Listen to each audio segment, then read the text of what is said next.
முக்கியமாக தினசரி நடப்பு நிகழ்வுகளையும் கல்வி, விளையாட்டு, அரசியல், வாழ்க்கை முறை, மருத்துவம், தொழில்துறை, சினிமா, பொழுதுபோக்கு போன்ற பல்வேறு நிகழ்ச்சிகளையும் உடனுக்குடன் காண கேப்டன் டிவி மற்றும் கேப்டன் நியூஸ் சமூக வலைத்தள பக்கங்களோடு இணைந்திருங்கள். உங்கள் வணிகத்தை கேப்டன் டிவி மற்றும் கேப்டன் நியூஸில் விளம்பரத்தின் மூலம் மேம்படுத்த விருப்பமா? உடனே கீழே கொடுக்கப்படும் எண்ணிற்கு தொடர்பு கொள்ளுங்கள். ஒரு கவர்மெண்ட் ஆஃபீஸில் போயிட்டு உட்காடுறாங்க. உட்காரும் போது அவங்கள கூட வேலை செய்கிறவங்களே ஸோ நியாயமாக பார்த்தா இதில் என்ன பண்ணியிருக்கணும்? சரி, இந்த மாதிரி ஒரு விஷயம் நடக்குது. அவங்க ஜாதி பேரை இழிவாக பேசுகிறாங்க. ஒருத்தவங்கள தப்பாக பேசுகிறதே அவங்க அவங்களோட விஷயத்துக்காக போய் போராடுறாங்க. என்னை இந்த மாதிரிலாம் அரெஸ்ட் பண்ணுறாங்க, என்னுடைய பணியை செய்ய விடாமல் என்னை தொடர்ந்து டார்ச்சர் பண்ணிட்டு இருக்காங்கன்னு சொல்றது. அந்த நாள் முழுவதும் என்னோட ஜாதி பேரை சொல்லி என்ன ரொம்ப அசிங்கமா பேசி என்னை அரெஸ்ட் பண்ணி எனக்கு ரொம்ப மென்டல் டார்ச்சர் கொடுத்துட்டு இருக்காங்க. நீங்க ஒருத்தவங்க இருக்காங்க, ஒரு அத்தாரிட்டி பேஸ்ல ஒரு சேர்ல இருக்காங்கன்னா நீங்க உங்க வேலையை ஒழுங்கா செய்ய மாட்டேங்கிறீங்கன்னு கேள்வி கேட்கறது வேற. ஆனா நீ இந்த ஜாதியில இருந்து எப்படி நீங்க உட்காரலாம்? எல்லாருக்கும் வணக்கம். நான் அட்வொகேட் பிரியதர்ஷினி. இப்போது இன்றைக்கி நம்ம பார்க்க போகிற விஷயம் என்ன அப்படின்னு பார்த்தோன்னா, நம்ம என்ன தான் லாவில் ஈக்குவாலிட்டி அப்படின்னு பேசிகிட்டு இருந்தாலும், பட் லைஃப்பில் டே டு டே ஆக்டிவிட்டியில் அந்த ஈக்குவாலிட்டி எங்கே போச்சு அப்படிங்கிறது ஒரு கொஷின் மார்க்காக தான் இருக்குது. சரி, இது காமன் பர்சன் லைஃப்பில் ஓகே. இப்போ ஒருத்தவங்க ஒரு கம்யூனிட்டியை ஹையர் கம்யூனிட்டியை சேர்ந்தவங்களாக இருப்பாங்க. இன்னொருத்தவங்க வேறு கம்யூனிட்டி சார்ந்தவங்களாக இருப்பாங்க. அவங்களோட கம்யூனிட்டி, அவங்களோட காஸ்ட், ஜாதி பேரை சொல்லி அவங்கள இழிவாக பேசுகிறது, அது எல்லாமே ஒரு காமன் லைஃப்பில் நடக்குது அப்படின்னா ஓகே. பட் இது ஒரு அஃபீஷியலான ஒரு இடத்துல, அதாவது ஒரு ஆஃபீஸில் ஒருத்தவங்க ஒரு விஷயத்தில் நின்று அவங்க ஜெயிச்சு ஒரு இடத்துக்கு போய் உட்காரும் போது அவங்க கூட இருக்க வேற ஜாதி சேர்ந்தவங்க அவங்க ஜாதியை பற்றி பேசி இழிவாக நடத்துகிறாங்க அப்படின்றது அது நம்ம கண்டிப்பாக அறியாமைன்னு சொல்லவே முடியாது. ஏன்னா அவங்க எல்லாமே தெரிஞ்சு படித்து ஒரு எக்ஸ்போஸ்டாக இருக்கிறதுனால தான் அவங்க அந்த இடத்துக்கு போய் உட்காந்துருக்காங்க அப்படிங்கிறது தான் மறுக்கப்படாத ஒரு உண்மையான ஒரு விஷயங்கள். அப்படி நம்ம பார்க்க வேண்டிய விஷயம் என்ன அப்படின்னு பார்த்தோன்னா, அதாவது அனங்கூர் செஞ்சு விழுப்புரத்தில் இருக்க ஒரு வில்லேஜில் 40 வயசு மதிப்புத்தக்க சங்கீதா அப்படிங்கிற ஒரு ட்ரைபல் விமன் அங்கே இருக்க ட்ரைபல் பஞ்சாயத்து பிரசிடெண்ட்டாக பணியமர்த்தப்படுறாங்க. சரிங்களா? அவங்க இருளர் கம்யூனிட்டியை சார்ந்த ஒரு பெண், இருளர் ஒரு விஷயத்தை சார்ந்த ஒரு பெண் அந்த இடத்துல ஒரு பிரசிடெண்ட்டாக அப்பாயிண்ட் பண்ணப்படுறாங்க. அப்பாயிண்ட் பண்ணதுக்கப்புறம் அவங்க வேலையை செய்ய விடாமல் அவங்க கூட இருக்க சபார்டினேட் ஆஃபீஸர்ஸ் எல்லாமே அவங்களோட ஜாதி பேரை சொல்லி அவங்கள ரொம்ப இழிவாக பேசுகிறாங்க அந்த இடத்துல. ஓகே, இதுதான் நான் உங்களுக்கு சொன்ன விஷயம் முன்னாடி. ஒரு காமன் பீப்புள் ஒருத்தவங்க அந்த ஜாதி பேரை சொல்லி இழிவாக பேசுகிறது ஒரு பக்கம் இருந்தாலும், அவங்க ஒரு கவர்மெண்ட் ஆஃபீஸில் போயிட்டு உட்காரும் போது அவங்கள கூட வேலை செய்கிறவங்களே அவங்களுக்கு உட்காரத்துக்கு ப்ராப்பர் சேர்ஸ் கொடுக்காம, அவங்க அவங்களோட பணிகளை செய்யாமல் சும்மா அவங்கள அவங்க ஜாதி பெண், நீ இருளர் ஒரு கம்யூனிட்டியை சார்ந்த ஒரு பெண் தானே, உனக்கு எதுக்கு இங்கெல்லாம் வேலை, நீ எதுக்கு இங்கெல்லாம் வேலை பார்க்குற, வேலையை நீ விட்டுட்டு போ அப்படின்னு அவங்கள கீப்போன ஹராஸ் பண்ணுற ஒரு விஷயங்கள். ஹராஸ்மெண்ட் தான் அது சொல்லணும்னா. அவங்கள மென்டலி ஹராஸ் பண்ணுறது, தகாத வார்த்தைகளால் அவங்கள திட்டுறது, அவங்கள ரொம்ப இழிவாக பேசுறது, இந்த மாதிரி ஒரு விஷயங்கள் நடந்துட்டுருக்கு. அவங்க என்ன பண்ணுறாங்க அப்படின்னா, இந்த இன்சிடெண்ட்லாம் நடக்கும்போது விழுப்புரம் கலெக்டர்கிட்ட பழனி அவர்கிட்ட ஒரு கம்ப்ளைண்ட் கொடுக்குறாங்க. இந்த மாதிரி என்னை அவங்க பேர் அவங்க டிஎம்கே சார்ந்தவங்க அப்படின்னு சொல்லப்படுது. அதாவது சித்ரா குணசேகரன் அவங்க கூட சபார்டினேட் பர்சன்ஸாக ஒர்க் பண்ணுறவங்க மேலே இவங்க கலெக்டர்கிட்ட ஒரு கம்ப்ளைண்ட் கொடுக்குறாங்க.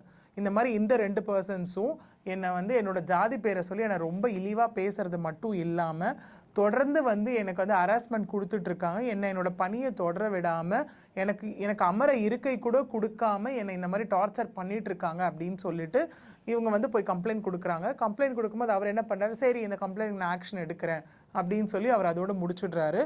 பட் ஆனால் ஆகஸ்ட் செப்டம்பர் போல் இதுக்கு எந்த ஆக்ஷனும் எடுக்காததுனால அவங்க கலெக்டரேட் வாசலில் உட்காந்து அவங்க ப்ரொட்டஸ்ட் பண்ணுறாங்க. அதாவது இந்த அக்டோபர் 2ஆம் தேதி கிராம சபா கூடுச்சு. அன்னைக்கு கூட அந்த கிராம சபாவை அவங்க புறக்கணிச்சிட்டு அவங்க உட்காந்து ப்ரொட்டஸ்ட்டில் ஈடுபடுறாங்க.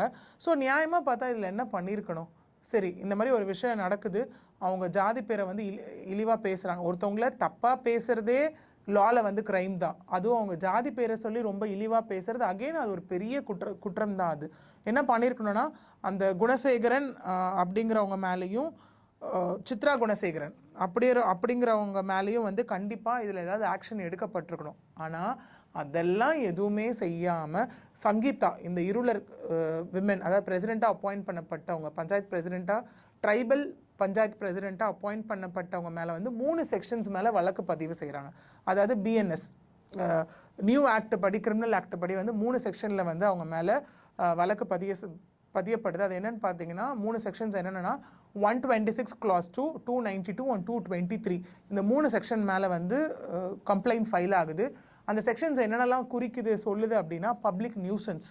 அவங்க வந்து அவங்களோட விஷயத்துக்காக போய் போராடுறாங்க, என்னை இந்த மாதிரிலாம் ஹராஸ் பண்ணுறாங்க, என்னுடைய பணியை வந்து செய்ய விடாமல் என்னை வந்து தொடர்ந்து டார்ச்சர் பண்ணிட்டு இருக்காங்கன்னு சொல்கிறது எப்படி பப்ளிக் நியூசன்ஸில் வரும்னு எனக்கு தெரியல.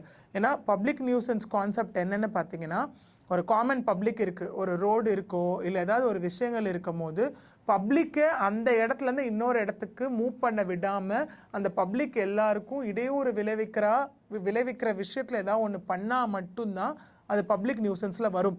ஆனால் இங்கே அவங்களோட உரிமைக்காக அவங்க தனியாளாக கலெக்டரேட் வாசலில் போய் உட்காந்து போராடுறத வந்து பப்ளிக் நியூசன்ஸ் கீழே ஒரு செக்ஷன் புக் பண்ணியிருக்காங்க. 2வது செக்ஷன் 3வது செக்ஷன் என்ன அப்படின்னு பார்த்தோன்னா கலெக்டர், அதாவது அவரை வந்து அவரோட பணி செய்ய விடாமல் அவரை அந்த இடத்துலேருந்து நகர விடாமல் இவங்க பண்ணிட்டு இருக்காங்க அப்படிங்கிறதுக்காக ஒரு செக்ஷனில் வந்து இங்கே நமக்கு வழக்கு வந்து பதிவு செய்யப்பட்டிருக்கு. இன்னொன்று என்ன அப்படின்னு பார்த்தோன்னா அதாவது இவங்க வந்து தேவையில்லாமல் ஒரு விஷயத்தை வந்து இங்கே கொண்டுட்டு வந்து எல்லாருக்கும் பாதிப்பு விளைவிக்கிறாங்க அப்படிங்கிற மாதிரி 3 செக்ஷன்ஸுக்கு கீழே இங்கே வந்து அவங்க மேலே வழக்கு பதியப்பட்டிருக்கு. இது வந்து மொதல் விஷயம். 2வது விஷயம் என்ன அப்படின்னா இவங்க கிளியராக வந்து ஒரு கம்ப்ளைண்ட் கொடுத்துருக்காங்க. இவங்க 2 பேர் மேலேயும் சித்ரா குணசேகரன் மேலேயும் கிளியராக ஒன்று கொடுத்துருக்காங்க. என்ன கொடுத்துருக்காங்கன்னா அட்மினிஸ்ட்ரேட்டிவ் ஒர்க்ஸ், என்னோட அட்மினிஸ்ட்ரேட்டிவ் சார்ந்த ஒர்க்ஸ் எதுவுமே என்னை பண்ண விடுறதில்லை. அதுக்கான எக்ஸாம்பிளாக என்ன சொல்லியிருக்காங்க அப்படின்னா நான் வந்து இருக்க எல்லாருக்கும் சேலரிஸ் போடுறதுக்காக அந்த டிஜிட்டல் ஆன்லைன் இது மூலியமாக தான் நான் வந்து அதை பாஸ் பண்ணாதான் அவங்களுக்கான சேலரிஸ் போகும். அதாவது அந்த பஞ்சாயத்து ஆஃபீஸில் வேலை செய்கிறவங்க எல்லாருக்கும் அந்த சேலரிஸ் போகும். ஆனால் இவங்க 2 பேரும் என்ன பண்ணுறாங்கன்னா எனக்கான டிஜிட்டல் கீ கொடுக்கல. அதாவது அந்த வெப்சைட்டை ஆக்சஸ் பண்ணுறதுக்கான அந்த லிங்க்கை ஆக்சஸ் பண்ணுறதுக்கான டிஜிட்டல் பாஸ்வேர்டு எனக்கு இவங்க கொடுக்கல. இது ஒரு விஷயம். 2வது என்னோட இடத்துல உட்காந்து பணி செய்யவே விட மாட்டேங்கிறாங்க. தொடர்ந்து நான் காலையில் ஒரு வேலைக்கு போனேன்னா அந்த நாள் முழுவதும் என்னோட ஜாதி பேரை சொல்லி என்ன ரொம்ப அசிங்கமாக பேசி என்னை ஹராஸ் பண்ணி எனக்கு ரொம்ப மென்டல் டார்ச்சர் கொடுத்துட்ருக்காங்க. இப்படிங்கிற ஒரு விஷயத்த அவங்க கிளியராக போய் கம்ப்ளைண்ட்டாக கொடுத்துருக்காங்க. இந்த விஷயம் வெளியே வந்த அப்புறம் கலெக்டர்கிட்ட கேட்கும் போது அவர் என்ன சொன்னார் அப்படின்னா இல்லை நான் போய் பார்த்தேன், என்கொயரி பண்ண அந்த பிளேஸ்க்கு போனேன், பட் ஆனால் இவங்க சொன்ன மாதிரி எந்த விஷயமும் நடக்கலை. அதாவது இவங்களுக்கு உட்கார்றதுக்கு வந்து சேர் கொடுக்கல, இவங்களை வேலை செய்யாமல் விடாமல் பண்ணுறாங்க அப்படிங்கிற மாதிரி எந்த விஷயமும் நடக்கலை அப்படிங்கிறது அவரோட ஸ்டேட்மெண்ட்டாக இருக்குது. பட் இவங்க இப்போ ரீசெண்டாக இந்த கிராம சபை புறக்கணிச்சதுக்கு அப்புறம் இந்த விஷயம் வந்து விழுப்புரம் எம்பி அவரோட காதுக்கு போயிட்டு அவர் என்ன சொல்லியிருக்காரு அப்படின்னா சரி இந்த விஷயம் என்ன ஏது கம்ப்ளைண்ட் எங்கேருந்து ஸ்டார்ட் ஆச்சு எந்த மாதிரி போயிட்டுருக்கு அப்படிங்கிறத நான் விசாரிக்கிறேன் அப்படிங்கிறது இப்போ அவரோட ஸ்டேட்மெண்ட்டாக இருக்குது. ஸோ இதுதான் இந்த ஒரு கம்ப்ளைண்ட் ப்ராசஸில் நம்ம பார்க்குற ஒரு விஷயம், மொதல் விஷயம். 2வது என்ன அப்படின்னு பார்த்தோன்னா ஒரு காமன் பீப்புளுக்கு ஒரு விஷயம் நடக்குது அப்படின்னா அதை போயிட்டு நம்ம ஏதாவது ஒரு அத்தாரிட்டி கிட்ட சொல்லலாம், கவர்மெண்ட் அஃபிஷியல் கிட்ட இந்த மாதிரி ஒரு விஷயம் நடக்குது, என்னோட ஜாதி பேரை சொல்லி என்னை இழிவாக பேசுகிறாங்க வைக்கிறாங்க, ஸோ இதுக்கு வந்து நீங்கள் என்னை வந்து தகுந்த முறையில் வந்து ஆக்ஷன் எடுத்து என்னை நீங்கள் காப்பாற்றணும்னு சொல்கிறது ஒரு விதமாக இருந்தாலும் இங்கே அந்த மாதிரி மக்களுக்காக உட்காந்து பணி செய்ய போகிற ஒருத்தவங்களுக்கே இந்த நிலைமை அப்படின்னும் போது கண்டிப்பாக இதை வந்து நம்ம எப்படின்னா கண்டிப்பாக இந்த மாதிரி இருக்கும்போது மக்களுக்கு வந்து லா மேலே இருக்க ஒரு நம்பிக்கையே போகக்கூடிய ஒரு விஷயமா தான் இது பார்க்கப்படுது. ஏன்னா அவங்க என்ன பண்ணாங்க, எதுவுமே பண்ணலை, அவங்க மேலே இவ்வளோ ஒரு விஷயங்கள் போடப்படுது, அவங்களுக்கான நீதி வேணும்னு தான் அவங்க போய் ப்ரொட்டஸ்ட் பண்ணுறாங்க. இது எப்படி பப்ளிக் நியூசன்ஸ் ஆகும், இது எப்படி வந்து ஏன் அவங்க மேலே வந்து கம்ப்ளைண்ட்ஸ் போடணுங்கிறது நம்ம எல்லாருக்கும் வரக்கூடிய ஒரு கேள்வியாக கண்டிப்பாக இந்த இடத்துல இருக்குது. இன்னொன்று இதில் அவங்க என்ன பண்ணியிருக்காங்க அப்படின்னா இந்த சேலரி யாருக்கு போட வேண்டியது, அந்த வாட்டர் பைப்ஸ் ஒர்க் பண்ணுறாங்க இல்லையா கவர்மெண்ட்டுக்காக, அவங்களுக்கு போட வேண்டிய சேலரி. ஸோ அவங்கள அந்த விஷயமும் பண்ண விடாமல் மேற்கொண்டு அவங்களுக்கான அதிகாரங்களை அவங்க யூஸ் பண்ணி அவங்க எந்த ஒரு ஆர்டரும் போட முடியாத அளவுக்கு, அவங்க எந்த ஒரு ஒர்க்கும் இனிஷியேட் பண்ண முடியாத அளவுக்கும் இந்த 2 பேரும் சேர்ந்து அவங்களுக்கு வந்து டார்ச்சர் கொடுத்துருக்காங்க. காரணம் என்ன அப்படின்னு பார்த்தோன்னா, அவங்க சரியாக வேலை செய்யலாம் கிடையாது. ஏன்னா ஒருத்தவங்க எப்போ ஒருத்தவங்களை கொஸ்டின் கேட்கலாம் அப்படின்னா, நீங்கள் ஒருத்தவங்க இருக்காங்க ஒரு அத்தாரிட்டி பேஸில் ஒரு சேரில் இருக்காங்கன்னா, நீங்கள் உங்கள் வேலையை ஒழுங்காக செய்ய மாட்டேங்கிறீங்கன்னு கேள்வி கேட்குறது வேற.